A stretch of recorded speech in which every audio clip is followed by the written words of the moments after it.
Oh, this is not in the U.S. You guarantee this is not in the U.S.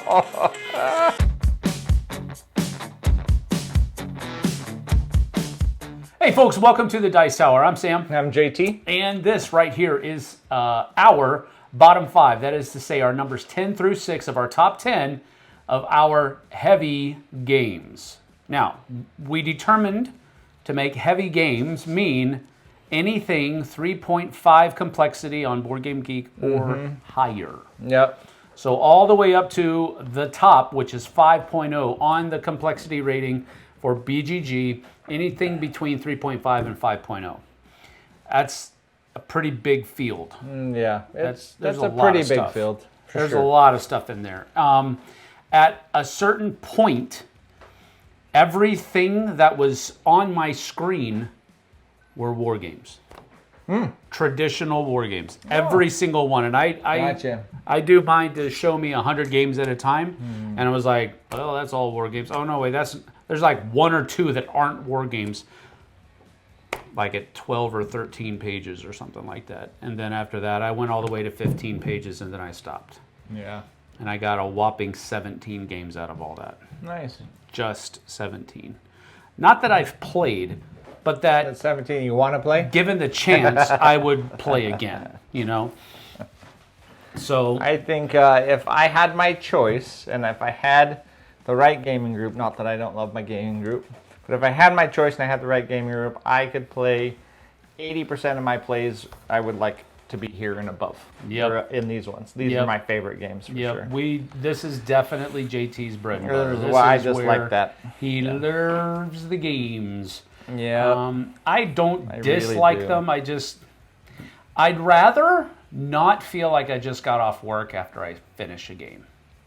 And that's what some of these heavier games feel like. Not all of them. That's one of the things that I thought about. It's like, you know, some of these games just don't hit the table very much for me because they do have longer play times. They do have longer setup times. They do have, and I didn't really count that against them. I just took that as a norm for this weight of a game. Yeah, that's fair. You know, but anyway, all right. Well, we're gonna go ahead and get to it. This is our numbers 10 through 6 of our top 10, our bottom 5 heavy games. Let's get to it. All right, now I do have the moniker that all 5 of the games on this list, I've only played once. Gotcha. And I struggled with including them on my list, but they also have the caveat that if I get the chance to play them again, I absolutely will. Yeah, well, that means a lot, especially for you in heavy games. Yes, absolutely. Or My number 10 clocks in at a 3.78, and this is called SETI, the Search for Extraterrestrial Intelligence. This is one that I kept seeing at conventions, probably 2, maybe 3 conventions in a row as it was being demoed. And then after it was released, I kept seeing people play it, and it just was so intriguing for me. And then we finally, I brought back one from Dice Tower West this year, and we finally got it to the table, and I really enjoyed myself. Yeah, it's super, quite interesting. It's super not what I would normally want to do, but when I'm in the hankering to play a heavy game, this is the kind of heavy game that I like to play. Because the theme fits with it. And it sticks to it. Yeah. And the theme makes you want to propel your game forward because you're doing things within the theme. So I agree with that. Absolutely. And it's a very thematic experience, which is why I think most of the ones these are all pretty stinking thematic experiences. And that covers over a multitude of sin, if I want to put it that way. Oh, I see. Because, you know, heavy games, I usually tend to stay away from them because I'm not so much interested in heavy puzzles or heavy things to figure out or anything like that. I want theme. And theme makes a lot of that heaviness palatable for me. And that's what SETI does. That's my number 10. The Search for Extraterrestrial Intelligence. Gotcha. That's a good pick. All right. My number 10, I've talked about this game quite a bit. It's from Alexander Pfister. And it's actually the only Pfister game on this list. And somebody will put down below which one should have been in here, they think should have been here. And technically, I just didn't think it was a 3.5 or above. It's actually rated like a 3.51, which I think is a little too high for the game. But it's within the realm. Yeah, let's see if anybody catches it and puts it in the bottom there. But anyways, this one's Alexander Fisk Deep Print Games, and this is Sky Mines.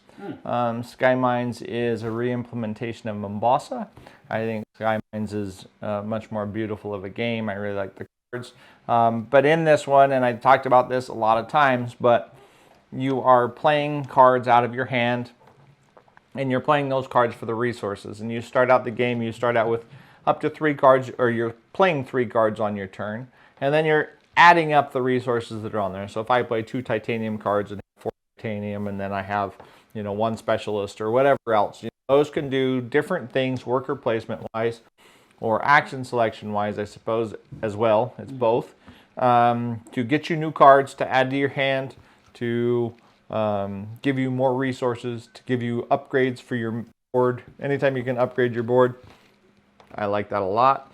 But in Sky Mines, you are taking the moon and you're helping 4 different companies basically exploit it, right? And you're helping them spread across the moon and mine and stuff like that. And as they get stronger and stronger, you're trying to invest in them, so you're getting shares in their companies. And basically those shares are what's going to pay off in the end of the game. Yeah. But my favorite thing is the mechanic of your personal player board, where you have 3 cards to start with. When you're done with your turn, you're taking those 3 cards, you're putting them in 3 different discard piles, and then you're picking up one of those discard piles to put back in your hand. Your next turn, you're going to play 3 more cards, and you're going to place into 3 different discard piles, and you get to pick one of those. So the timing and everything of how you pick up and which pile you pick up and which cards you put in which piles, as well as your player board expands and extends so that you can get up to 5 cards towards the end of the game. So you've got 5 discard piles now that you're managing and trying to pick up the right one in the right order. It's just a really cool game. I really like the depth of it. And it looks really good on the table too. So that one mechanism, I don't know if any other games have ever done that before. Man, I like it so much. But that sounds so cool. It is, because it gives you so much control on what cards you're going to get the next time you have to pick them. Yep. I really like that. It yep, seems yep. like and you don't get cards back any other way. Yeah. That's it. So. Yeah, it just seems like more games should be doing that. It seems like it's almost a no-brainer evolution for deck building. And you only really have a couple of workers in the game. There's a few worker placement spots. A lot of it is just spending resources to do things. But then having those couple workers, they can really aid you at certain times, and you can also get like a temporary worker that'll help you off and on. But do you have the same cards, or do you add more cards to your deck? Yeah, you continually add more cards to your deck. So you buy new cards, yes. Wow. So and then your hand's getting bigger, but your discard piles are getting more, so you're spreading your hand out. That sounds good. Yep. All right, my number 9, I would imagine, is going to be on JT's list. I would imagine my number 10 might, but I doubt it. I don't know. But number 9, it's going to be on there. It's called Galactic Cruise, and it is. I don't even remember what this game is. Yeah, right. Galactic Cruise, and again, it's super thematic. It's super thematic, where you're building rockets, you're sending them up into space to visit different planets. You are going to put different modules into your rocket ships that cater to the kinds of people that are going on that cruise, and you're trying to advertise those different modules so that you can get more of those groups. And all of that's going to be generating points for you as far as satisfaction factor for the people that are on your cruise. And you're kind of, I wouldn't say it's sacrificing, but you're relinquishing use of some of your workers when you send those things off, because they've got to pilot the ship while they're gone, and so while they're gone, you have fewer workers to work with, and it's just a really neat thing. It is an everything but the kitchen sink type of game. Yeah. But they've handled that in a very efficient way, I think, and that's one of the things that helps it feel not as heavy as it is. So I really enjoyed the work that what is it? Kinson Key Games. Kinson Key Games. Yeah, Kinson Games. They this is their first at bat in the industry, and boy, they hit a grand slam. This is something else. And I think part of that goes to Ian O'Toole and the help that he gave them for his part of it. It's just a great game. It's my number 9, Galactic Cruise. That's a pretty good pick, I have to say. All right. My number 9, there's some games, so I started this list and I started doing a bunch of things, then I started giving myself a bunch of restrictions, then I kind of relinquished I do that a lot, I give myself restrictions, and I kind of relinquished some of those restrictions. So my number 9 is a 4.39 on, and it might be harder than that to learn, but this is called... It's a 6 to learn. Yeah, it might be. This is called Cloudspire. Cloudspire from Chip Theory Games. And the only reason it's difficult to learn, this is a MOBA style game where you're taking one of multiple factions, and every one of your units does specifically different things. They all have different abilities. My faction might have flying, or my faction might have whatever. The abilities of your faction, of your units, are quite unique on a lot of occasions. So whoever's playing across from you, or if you're playing cooperative or playing solo against an AI, you kind of have to know everything that other person can do as well, because not only do you have to know your faction, but if you don't know all the other factions around you, you're going to bring your troops right up against them, and they're going to be like, guess what? Yeah. And it's going to be very painful. So, but this is a really cool game where you set up this neoprene mat. I know Chip Theory Games and neoprene, I'm stuck. I like it anyways. But it's a grid, it's a map, and it's MOBA style. So most of your troops are just going to take the shortest path, and they're going to path and try to hit the enemy's gates. And the enemy's units are going to path and try to hit your gates. The cool thing about this one is that you also have units that are like heroes and stuff that you get to move around and do other things. So your hero can go over here and do some things, or go find out what this hidden objective is, or go attack this tower to try to get it out of the way before your units get there, or whatever else. But your units are programmed, and you have to program from the very beginning whether they're in a stack or whether they're spread out, or how they're going to travel. You've got to program all of those things. It is a really, really cool puzzle. It's a puzzle so good. And there's several chips on the board that are flipped over that you don't know what they are. They're hidden. And then the towers that the enemies have, those can be generated randomly as well. So you can see this game out, play a scenario out, lose miserably, set it back up again, and play it again. And the tactics and the thought process that you've learned from the last time will help you a bunch. And then they'll just, but it'll be different still. So it's just a really cool game. It's really neat to just puzzle out. It is a very puzzly game. So. All right. Cool. All right, my number 8 is another one that I would imagine would have fallen onto JT's list, but he said that he did not include campaign games. That's true. And this is called Oathsworn Into the Deep Wood. And again, like I said, all 5 of these are ones that I've only played once, but given the opportunity, I'd absolutely be down for playing it again. And that's exactly where this is. And this is more, I really do enjoy campaign games. Story-driven, campaign style, or scenario-based is another mechanism that I kind of lump into the same category as a campaign style game, because that's basically what a campaign style is. You're playing through a bunch of different scenarios in a specific order. And that can be either story-driven or not. More often than not, it is. But I really did enjoy my one time with this, how just everything works, the 2 halves of every turn, I believe it is, or 2 halves of, what is it, each scenario you have the, you have the adventure. Each chapter kind of thing. Yeah, right. I really enjoy that. It's a well done system. Shadowborn Games did a great job with it. So that's my number 8. Oathsworn Into the Deep Wood. I give you a 10 out of 10 for that pick. Well. Yes, indeed. That means it was his number 20. No. It would have definitely been in the top 10 if I would have included id and ISS Vanguard and things like that. But all right. Anyways, my number 8 is a nice classic. It's classic now, 2016. That's a long time. That's a classic board game at this point in time. It's not even 10 years old yet. It's 9 years old. Great Uwe Rosenberg game. Probably the best Uwe Rosenberg game to date. And that is A Feast for Odin.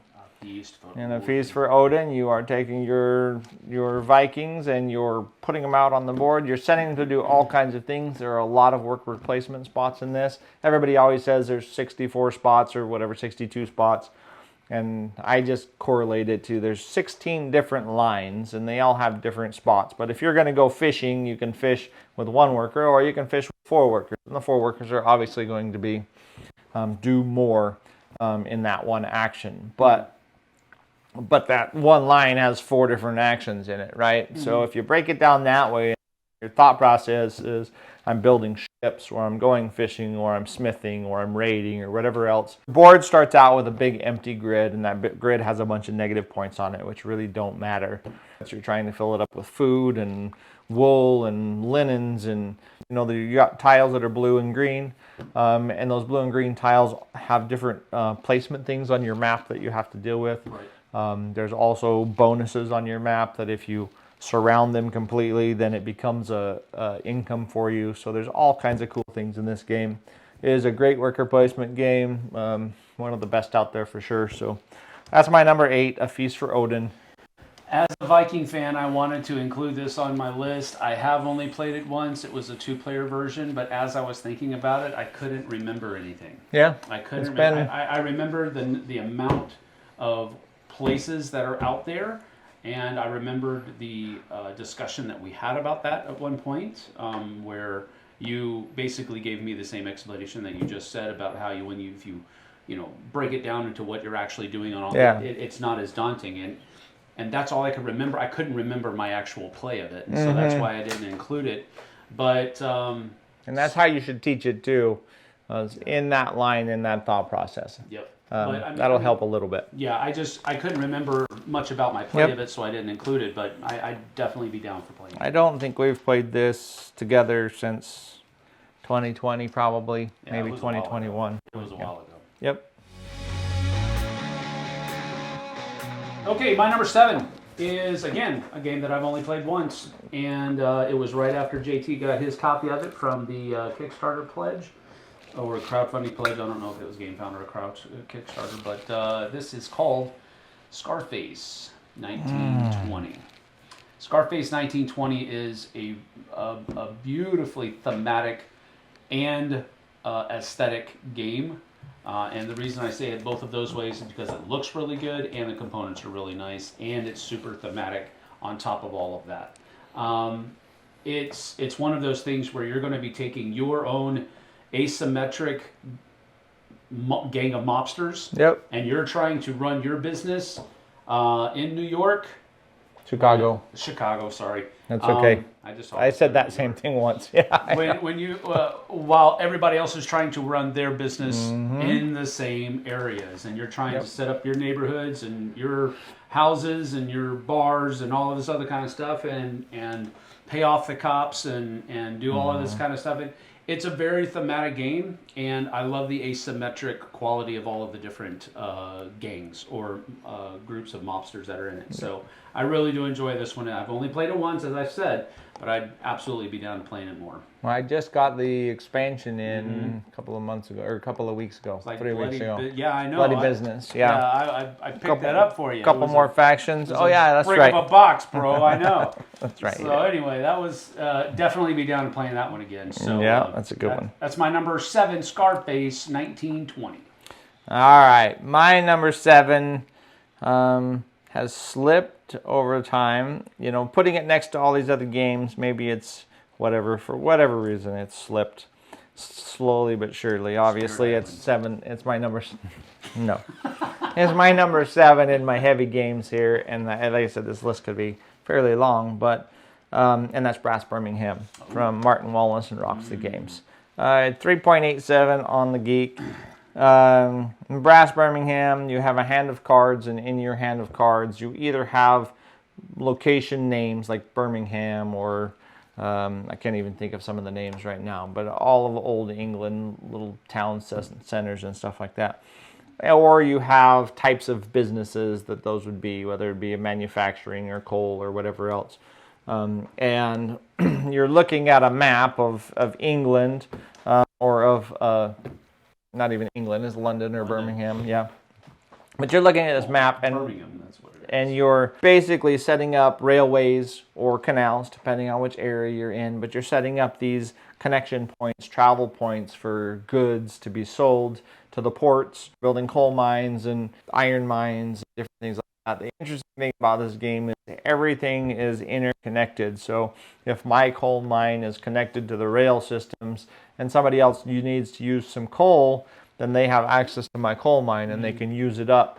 What they do when that tile is empty of coal or iron, then it flips over and then it becomes a continual engine for you. It becomes a point of, I don't even know why I can't think of the name, where your income. But you're going to go through the entire canal phase. You're going to build up this system. You're going to sell resources. And then a bunch of those buildings are going to come off of the board unless they're already a level 2 building or a era 2 building. Then they'll stay on the board and continue to help. But then all the canals are going to come off. And then the next era is going to come up and you're making railways at this point in time. And some of the connections will change, but you have a whole board of your own buildings. And as you get deeper into, if you do a whole bunch of manufacturing and you get through a bunch of those manufacturing buildings, each successive one is better for you and gives you more income. Yeah. But you're really working through this engine to whatever, be an entrepreneur, be a successful company. This is one of those games where this is the first game where you can take out a loan and it reduces your max income permanently. When you take out that loan. You can't pay it back? Huh? You can't pay it back and get rid of it? No, it knocks a couple ticks off of your income. So you have to know when to lose that income, when to get your loan, when you need that money. It's really, really cool. Really great game. And just like in any really good game or business deal, beer has to be involved. So.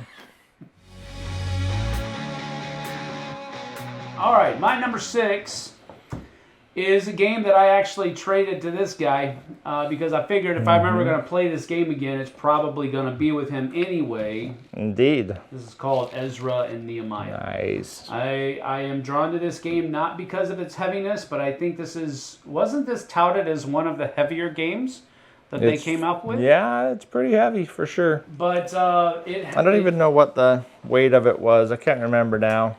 The it's like weight a 3.8 of or something. 3.83. Yep. 3.83. But they did a great job, thematically speaking. Again, all of these are very thematic, heavier games because that's what I need in order to enjoy the heavier fare. And they did a very good job of doing this. So, of course, Ezra is charged with building back up the temple after the Israelites return, and Nehemiah is in charge of building up the walls of Jerusalem after they return, and all of the stuff that goes into doing all of that is just baked into the game, and that's a really cool thing. There's a lot of stuff to do, and there's a lot of things you have to do them in a specific order, if I remember it correctly.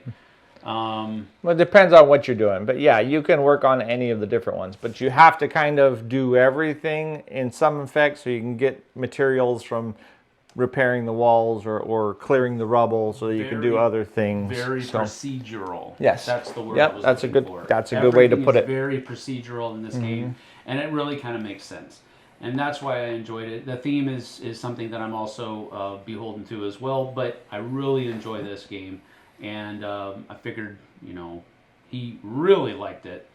This is a fantastic game. Not only that, but it's a love letter to a lot of their older games because there's parts and pieces from different games that you can feel in Ezra and Nehemiah when you play it. So this is a great pick.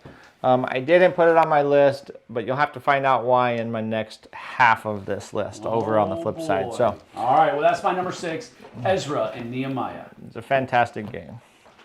Okay, my number 6 has already been mentioned today. Wow, that's really low. What? If it's that one, it's really low. Which one is it? I'm going to hope it isn't Galactic Cruise. It is Galactic Cruise. Wow, that's low for you. No, you got to see, man, no, my top 5 are like breaking into my top 4 is near impossible. Ooh. On this list. Plot armor, huh? Yeah.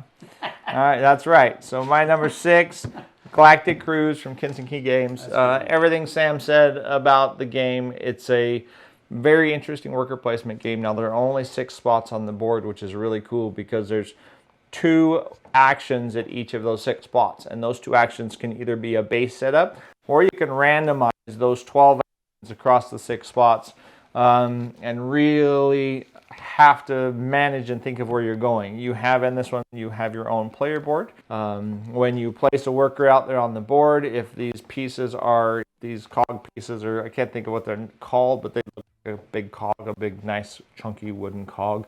But if they're in between 2 of the worker placement spots, what actions you can do broadens and expands as the game goes on. You can actually pay other people to use theirs to do a different action.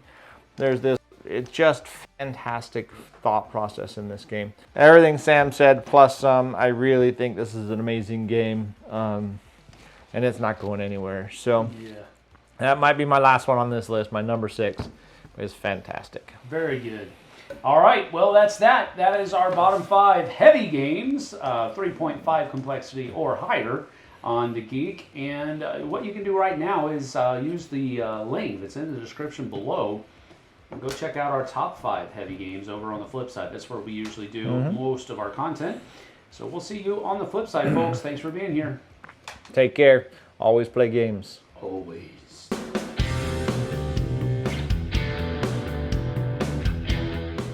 Hey everybody, thanks for watching this video. If you like this review or whatever you just watched, wasn't it amazing? Check out our channel, Dice Tower. We have all kinds of things. We review games, we do top 10s, we play games live. It's all about board games, but especially the people who play them. Check out Dice Tower YouTube channel.